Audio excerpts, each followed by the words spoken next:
Să știi că ești cel mai norocos în toată lumea întreagă. Îți scriu pe scurt, n-am tu de clar.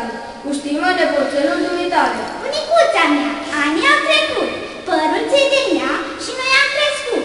Tu ne-ai legănat cu glasul duios și ne-ai alinat, mulțumim frumos. Mamă bună,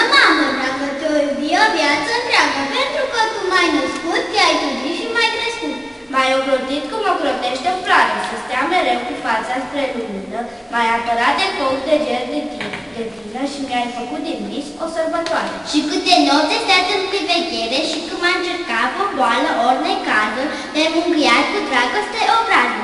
Orice dulce sfânta mângâiere. Mamă dragă, știu că azi tare rău te-a supărat. Lacrimile de pe obraz, pe ascuns ți le-ai uscat. Astăzi este ziua ta. Ce să fac ca să mă iert? Stau cu ochii în pământ, poate vrei ca să mă cer. Florile ce ți le dau, rând pe rând le-am sărutat. Dar pe tine nu îndrăznesc, nu știu dacă m-ai iertat. Mamă, te iubesc, am noroc că ești a mea, te sărut și-ți mulțumesc. Ce frumos sunt ochii tăi, niciodată nu sunt răi. Crede-mă că mi-ar plăcea dacă ar fi chiar sora mea. Nici să te mai mi nu pot, tu știi totdeauna tot. Dacă ai fi păpușa mea și la școală te-aș lua. Să trăiești mulți ani sub soare, să te bucuri când crezi mare, să ajungi cu nepoței, să-ți aducă ghiocei.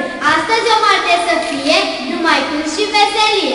Vă dorim, mame iubite, să aveți zile fericite, pe noi să ne creșteți mari și sărutându-vă vă spunem la